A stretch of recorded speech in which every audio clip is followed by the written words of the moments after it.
he may well lose that seat in a district around Bucks County. NBC's Julie Sirkin, I'm sure we'll be back to you shortly as this vote begins to come in. Thank you. Joining us now, Chairman of the Democratic National Committee, Ken Martin. Mr. Chairman, good morning. Your reaction to the news that it looks inevitable at this point that this bill will pass? Well, it's shameful. And look, here's the deal. These cowardly Republicans who refuse to meet with their constituents, who clearly don't have a spine, has put their fealty to Donald Trump and his billionaire friends ahead of the constituents that they were elected to serve. As we know, this is the most unpopular bill in over a half a century. There's no provision in this bill that people in this country support. And guess what? This is a betrayal of the people that these Republicans were supposed to serve. Think about this. This is a betrayal to seniors in this country, where over a quarter of nursing homes are going to close, and we're going to have to throw seniors out into the streets. This is a betrayal to children, where we're cutting SNAP benefits, and 3 million children, at least 3 million children, are going to go without food because of this disastrous bill. This is a betrayal to the disabled, when we throw 17 million people off of their health care. This is a betrayal to rural communities. We're going to close 300 hospitals and clinics throughout this country, and people are going to have struggle to find health care throughout this country. And it is a betrayal to workers in this country. Just in the building trades alone, 1.75 million jobs are going to be lost because of this bill. This is one of the biggest betrayals we've seen in recent history. And we're going to remind voters next year, trust me, this is not going to go well for Republicans. And someone said this earlier, they are handing us a gift on a silver platter. But the problem with all of this is, while it might be good politically, it's going to be disastrous for the American people, who are going, their lives are going to be shattered, and communities are going to be afflicted with a lot of pain over the coming years because of this bill.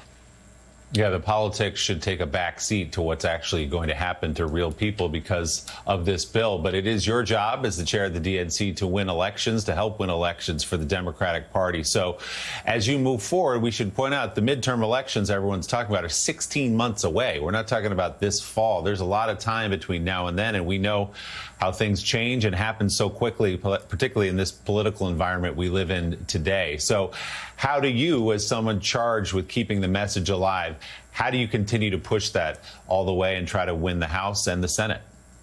Well, as you know, we've already held 130 town halls throughout the country in Republican districts because the Republicans refuse to do their job and meet with their constituents. And we're going to continue up that pressure, not just to obviously stop a bill, but to make sure that Republicans are held accountable throughout this country for their vote on this bill.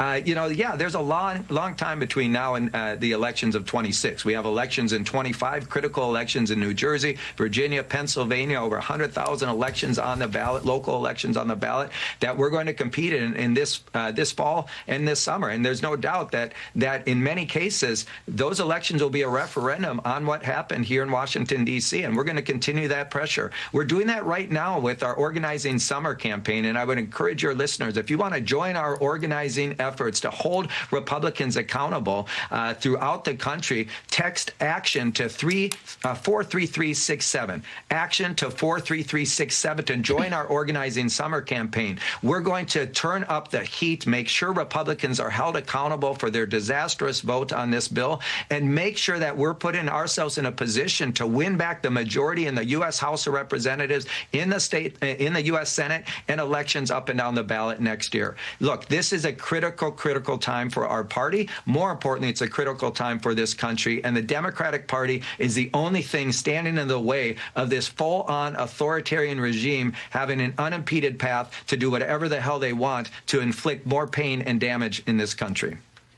Hey, Ken, it's Ali Vitale. I hear the point that you're making, and I actually agree that the issues within this bill really dovetail nicely with where Democrats seem to be finding success on messaging. Concepts like affordability and health care have been good for y'all in the past, not just recently in the New York City mayoral race. But I also can't help but think about the way that, political gifts were talked about back in 2016 when I had Hillary Clinton staffers saying to me, Trump is a political gift, and we saw the way that turned out. So how can advocates who have been worried about the Democratic messaging and the way that y'all relate to voters, how can you assuage them at this point when gifts have been squandered in the past?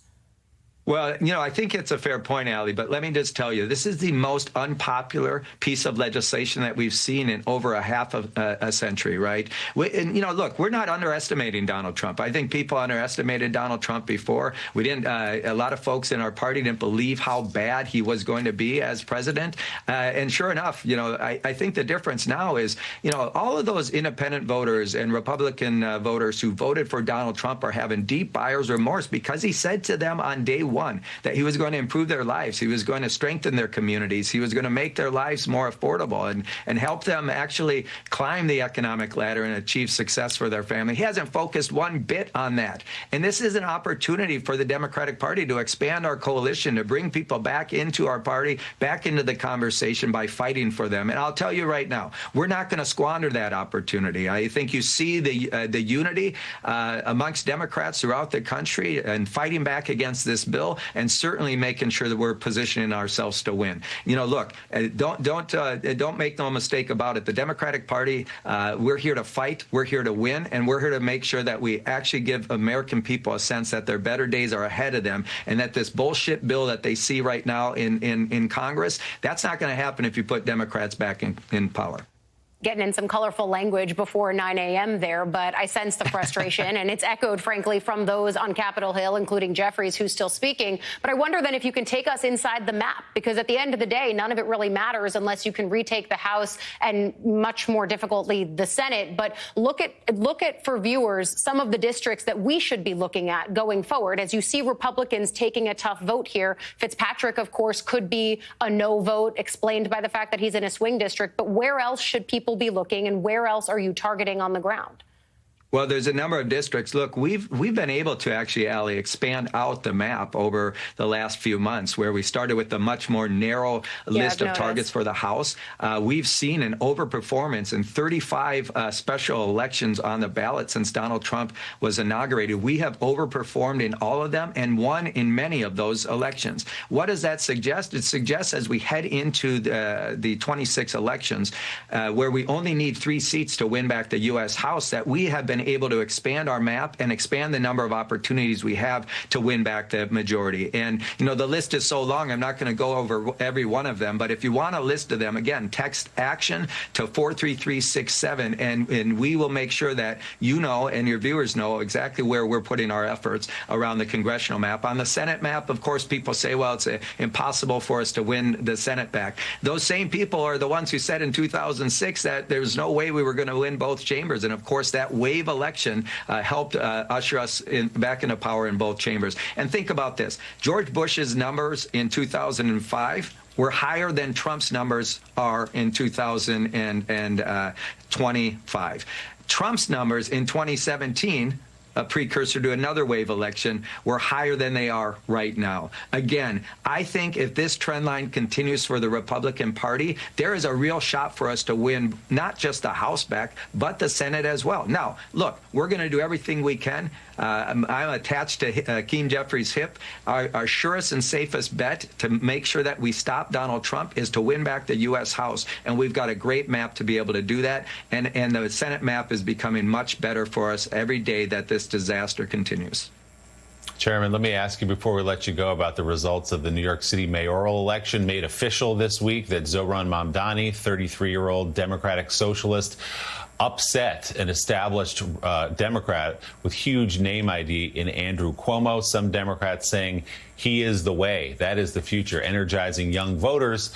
Others, particularly Republicans, saying there's your face of the Democratic Party, a socialist. What do you read into his victory in New York? Well, I think, there's a lot of lessons to learn from that victory. And one is the brilliant campaign that he ran, focused in, very disciplined messaging, focused in on the issues that people care about, on affordability, on making New York City more affordable. He didn't get distracted by all the noise, and he met people where they were at, voters where they were at, both in in-person spaces and in those digital spaces. He ran a brilliant campaign, and there's a lot to learn from how you actually build a coalition, bring people into the conversation. Look, we're we're a big tent party. We have conservative Democrats, we have centrist Democrats, we have progressives, and then we have these new leftists. And I've always believed that you win elections through addition, not through subtraction. You don't push people out of the conversations. There's no one way to be a Democrat. There's many different ways to be a Democrat. We should celebrate all those. And my job is to support our Democratic nominee, whoever that is. Whoever the primary voters decide is going to be our nominee, it's my job and the Democratic Party's job to fight like